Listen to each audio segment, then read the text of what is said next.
I love soul food. तो hello दोस्तों, तो आज के इस वीडियो में मैं a nightmare on Elm street 4 the dream master movie को एक्सप्लेन करने वाला हूँ। ये नाइटमेयर सीरीज़ की चौथी फिल्म है और ये थर्ड पार्ट की स्टोरी को आगे कंटिन्यू करती है। ये मूवी 1988 में रिलीज़ हुई थी और ये सीरीज़ की one of the highest grossing movies में से एक है।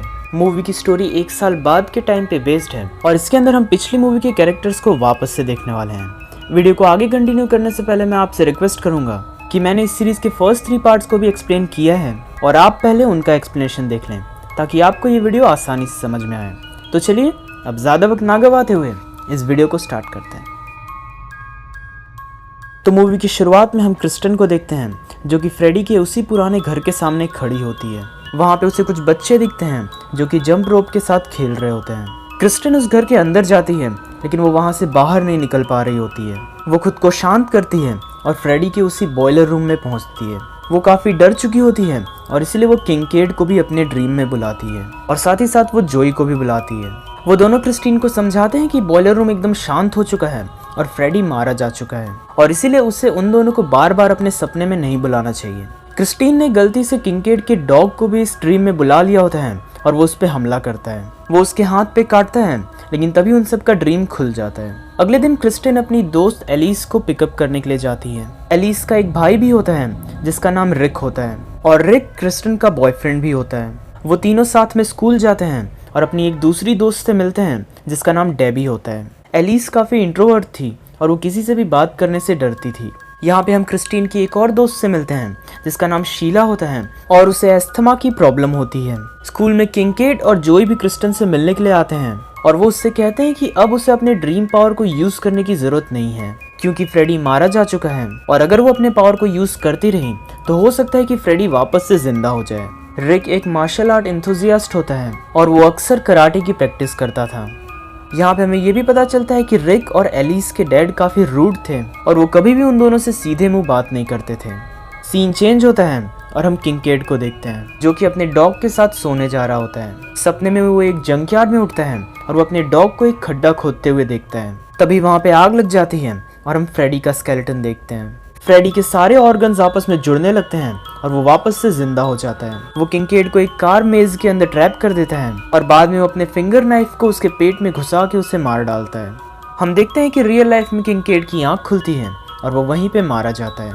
अब बारी होती है जोई की और हम देखते हैं कि वो एक मॉडल की पिक्चर को देख रहा होता है पर तभी उसके वाटर बेड के अंदर वही मॉडल आ जाती है। इससे पहले कि वो कुछ समझ पाता वो एकदम से गायब होती है और अंदर से फ्रेडी बाहर निकलता है। वो जोई को पानी के अंदर खींच के ले जाता है और पूरा बेड खून से भर जाता है। रियल लाइफ में उसकी मॉम वहाँ पे चेक करने के लिए आती है। वो देखती है कि जोई वाटर बेड के अंदर फंसा होता है और वो मारा जा चुका होता है। अगले दिन क्रिस्टीन एलिस से मिलती है और एलिस एक नर्सरी राइम के बारे में बात करती है जिसका नाम द ड्रीम मास्टर होता है पर क्रिस्टीन को उसकी बात कुछ खास समझ नहीं आती है और वो दोनों साथ में क्लासरूम में जाते हैं। क्रिस्टीन देखती है कि क्लासरूम से किंकेड और जोई दोनों ही गायब होते हैं। वो ये सब देख के काफी घबरा जाती है और गलती से दीवार से टकरा के बेहोश हो जाती है। सपने में फ्रेडी उस पर हमला करने की कोशिश करता है लेकिन तभी एक नर्स उसे जगा देती है। अगले दिन क्रिस्टीन को पता चलता है कि किंकेड और जोई दोनों ही मारे जा चुके हैं। वो इस बात से काफी अपसेट होती है कि जब उन दोनों को उसकी जरूरत थी तब वो वहाँ पे नहीं थी। आगे क्रिस्टीन एलिस से मिलती है और एलिस फिर से उसी ड्रीम मास्टर नाम की राइम के बारे में बात करती है। क्रिस्टीन रिक, एलिस और डैन नाम के एक लड़के को फ्रेडी के बारे में सब कुछ बता देती है और वो डिसाइड करती है कि वो किंकेड और जोई की डेथ का बदला लेगी। तभी क्रिस्टीन की मॉम वहाँ पे आती है और वो उसे घर ले जाती है। क्रिस्टीन की मॉम उसके डिनर में कुछ स्लीपिंग पिल्स मिला देती है और जब क्रिस्टीन को ये रियलाइज होता है तब वो डाइनिंग रूम छोड़ के अपने कमरे में जाने लगती है पर तभी क्रिस्टीन की आंख लग जाती है। क्रिस्टीन की आंख एक बीच पे खुलती है और हम वहाँ पे फ्रेडी के ग्लव्स को देखते हैं। उसके ग्लव्स पानी से होते हुए रेत पे आते हैं और तभी फ्रेडी वहाँ पे आता है। क्रिस्टीन उससे भागने की कोशिश करती है लेकिन वो एक क्विक सैंड में फंस जाती है। फ्रेडी ये देख के काफी खुश होता है और वो उसे सैंड के और अंदर डालने लगता है। सैंड से होते हुए वो फ्रेडी के उसी पुराने घर में पहुंचती है। वो सीढ़ियों से नीचे जाती है और उसी आइकॉनिक बॉयलर रूम में पहुंचती है। फ्रेडी उसके सामने आता है और वो उसे अपने किसी दोस्त को बुलाने के लिए कहता है ताकि वो और भी मजे लेके उन सभी को मार सके। क्रिस्टीन न चाहते हुए भी एलिस को अपने ड्रीम में बुलाती है। एलिस भी उसके ड्रीम में पहुंच चुकी होती है और तभी फ्रेडी क्रिस्टीन को आग में डाल देता है। पर मरने से पहले वो अपनी ड्रीम पावर एलिस को दे देती है, जो कि थी लोगों को अपने सपने में खींच के लाना। ड्रीम पावर पाते ही एलिस की आंख खुलती है और वो समझ जाती है कि क्रिस्टीन खतरे में है और इसीलिए वो उसके घर की ओर दौड़ती है ताकि वो उसकी हेल्प कर सके। वो क्रिस्टीन के घर पे पहुंचते हैं और देखते हैं कि उसके कमरे से लाइट आ रही होती है। एलिस और रिक उसके कमरे में जाते हैं और देखते हैं कि क्रिस्टीन के पूरे कमरे में आग लगी होती है और वो मारी जा चुकी होती है। क्रिस्टीन के फ्यूनरल के बाद हम एलिस को देखते हैं, जो कि रिक से कहती है कि क्रिस्टीन की डेथ के बाद से उसे कुछ अजीब सा फील हो रहा है। वो कहती है कि ड्रीम में उसके साथ कुछ हुआ है और अब क्रिस्टीन का एक हिस्सा उसके साथ है, ऐसा लगता है उसे। अगले दिन एलिस एक सिगरेट स्मोक करने जा रही होती है, लेकिन तभी उसे याद आता है कि वो तो सिगरेट स्मोक करती ही नहीं है, लेकिन क्रिस्टीन ऐसा करती थी। आगे गलती से एलिस क्लासरूम में सो जाती है और वो शीला को भी गलती से अपने ड्रीम में खींच के ले आती है। फ्रेडी शीला पे हमला करता है और वो उसके बॉडी से सारी एयर खींच लेता है। रियल लाइफ में हम देखते हैं कि शीला को सांस लेने में प्रॉब्लम हो रही होती है और वो भी थोड़ी देर में मारी जाती है। स्कूल के बाद एलिस को रियलाइज होता है कि ये सब उसकी वजह से हो रहा है, क्योंकि उसने गलती से शीला को अपने ड्रीम में खींच लिया था और इस बात से वो काफी डर जाती है और वहाँ से भाग जाती है। पीछे से रिक उसकी हेल्प करने के लिए जाता है। उसी दिन रिक को भी एक ड्रीम आता है और वो खुद को एक कराटे डोजो में पाता है। वो ये देख के काफी खुश हो रहा होता है, लेकिन तभी एक इनविजिबल फ्रेडी उस पर हमला करता है।